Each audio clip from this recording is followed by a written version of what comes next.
और फिर चलिए हम लोग स्टार्ट करते हैं। तो आज हम लोग ग्राफ थ्योरी में आगे देखेंगे। तो आज जो हम लोग को देखना है वो है वॉक, ये क्या होता है, पाथ, ये क्या होता है, सर्किट, ये क्या होता है।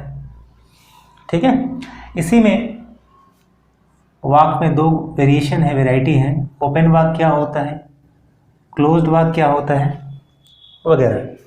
ठीक है, तो इसके लिए हम लोग क्या है, एक एग्जाम्पल ग्राफ लेते हैं कि उसके बिना, सपोज ये ग्राफ है, ठीक है, हम लोग वर्टिसेस की नाम देते हैं V1, V2, V3, V4, ये V5 है।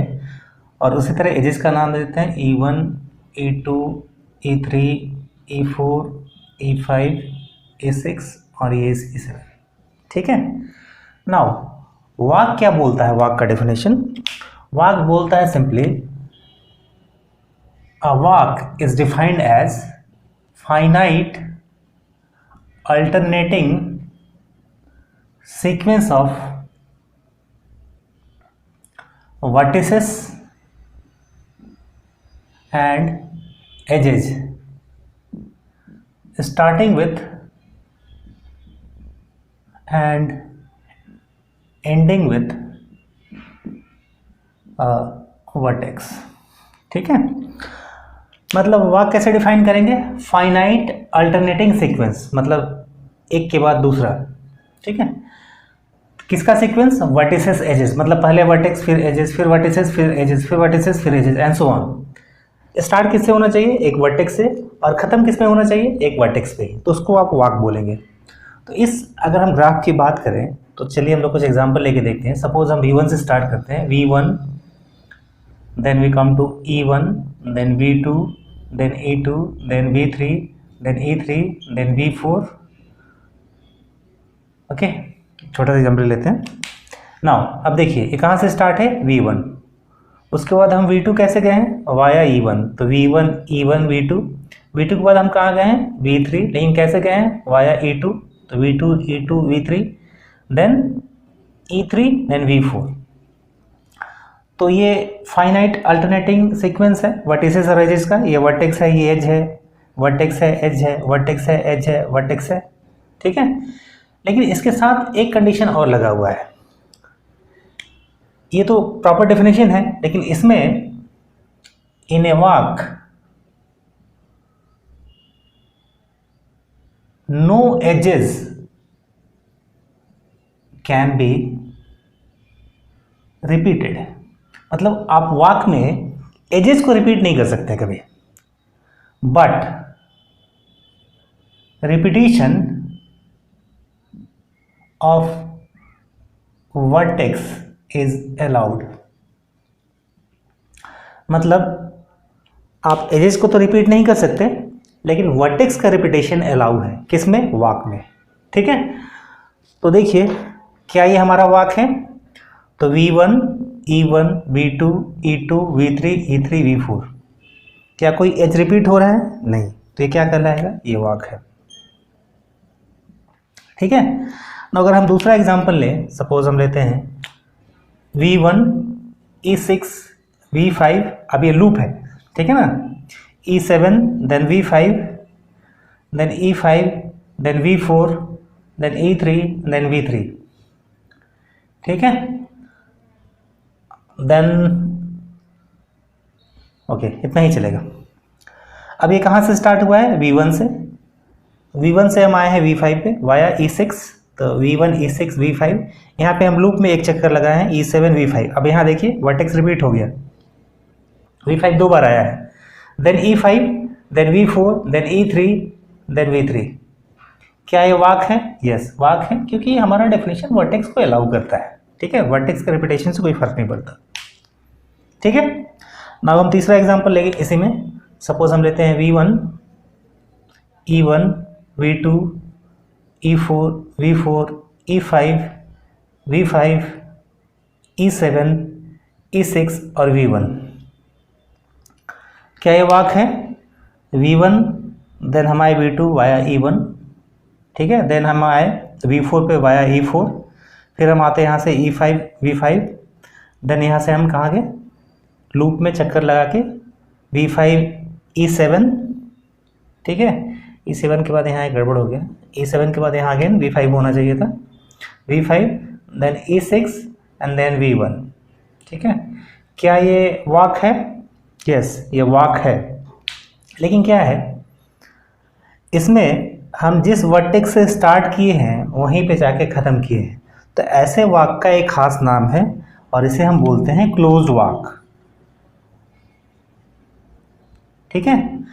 जबकि ये दोनों वॉक तो हैं, लेकिन इनको हम बोलेंगे ओपन वॉक। देखिए ये सब बेसिक टर्मिनोलॉजी है जो आपको याद होने ही चाहिए, क्योंकि जनरली मल्टीपल चॉइस क्वेश्चंस में है ना, क्या ये 2-4 ऑप्शंस आपको दे देंगे, अब बोलेंगे विच वन इज करेक्ट, तो उसमें एक ऑप्शन से ज़्यादा होगा, both P and Q, only P, only Q, इस तरह से, ठीक है। तो ये सब छोटे छोटे क्वेश्चंस में आते हैं। तो ये open walk, close walk, clear, ठीक है ना ये चीज़। नाउ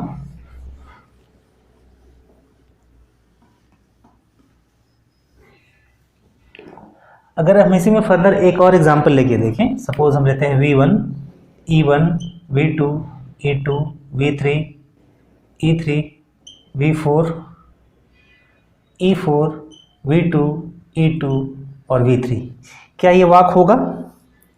तो हम ध्यान से देखिए, हम लोग V1 से स्टार्ट किए, V1 से E1 then V2 then E2 then V3 then E3 then V4 then E4 then V2 then again E2 and then V3, क्या ये वॉक है? ये वॉक नहीं है। क्यों? क्योंकि वर्टेक्स के रिपीटेशन को तो अलाउ करता है वॉक, लेकिन यहाँ पे हम लोग जो एज है उसको हम लोग रिपीट कर दिए हैं। तो कौन सा एज रिपीट है? देखिए तो यहाँ पे कोई एज रिपीट है, तो यहाँ पे एज जो है E2 यहाँ है और E2 यहाँ भी है, ये एज रिपीट हो गया, तो ये वॉक नहीं है, क्लियर। तो यहाँ क्या क्या है हम लोग देखिए, walk, closed walk, open walk और एक एग्जाम्पल जो वॉक नहीं है। ना इसी में अगला जो कंसेप्ट आता है वो है पाथ का, ठीक है। तो पाथ क्या है? पाथ एक वाकई पाथ बनता है, लेकिन कब और कैसे बनता है वो देखिए। मान लीजिए हम लोग स्टार्ट करते हैं V1 E1 V2 E2 और V3 E3 V4, ठीक है। तो ये वॉक है, लेकिन जैसा कि हम लोग बोले एक वॉक ही आगे जाके पाथ बनता है, लेकिन कंडीशन क्या है, वॉक में आप वर्टेक्स को तो रिपीट कर सकते हैं, लेकिन पाथ में if no vertex is repeated in a walk, ठीक है, then it is called path. मतलब अब वर्टेक्स का रिपीटेशन भी पाथ में अलाउ नहीं है, एजेस तो ऑब्वियसली नहीं था, क्योंकि एक वॉक ही जाके पाथ बनता है। तो क्या ये पाथ है? तो हम लोग देखते हैं V1 E1 V2, देन हम आते हैं E2 V3 then E3 and V4, ये हमारा वॉक भी है और एक पाथ भी है। किस टाइप का ये वॉक है? ये ओपन वॉक है, क्लियर। लेकिन अगर हम ऐसा लिखें एग्जाम्पल में, सपोज हम लिखते हैं V1 E6 V5 E7 V5 E5 V4 E3 और V3, बताइए ये पाथ है कि नहीं? तो ये पाथ नहीं है। क्यों पाथ नहीं है? आप देखिए पाथ में वर्टेक्स का रिपीटेशन अलाउ नहीं है और V5 दो बार रिपीट हो गया, ठीक है। तो ये हमारा पाथ नहीं है, क्लियर। तो वॉक क्लियर और पाथ क्लियर। नाउ इसी में एक कंसेप्ट जो आता है वो सर्किट का आता है। सर्किट में क्या है? एक क्लोज्ड वॉक, क्लोज्ड वॉक का मतलब जहां से हम स्टार्ट किए हैं वहीं पे आ गए हैं। A closed walk in which no vertex appear, a closed walk in which no vertex appear more than once, except, यहाँ एक कंडीशन है, except initial and final vertex. तो उसको हम क्या बोलेंगे? सर्किट। जैसे हम ले एक एग्जांपल से, सपोज हम यहाँ पे लेते हैं V2 E2 V3 E3 V4 then E4 and then V2। ठीक है, तो क्या है यहाँ पे, एक क्लोज वाक तो है और वर्टेक्स कैसे है, V2 then E2 then V3 then E3 then V4 then E4 then V2। ठीक है, सिर्फ इनिशियल और फाइनल वर्टेक्स रिपीट हुआ है, बाकी कोई नहीं।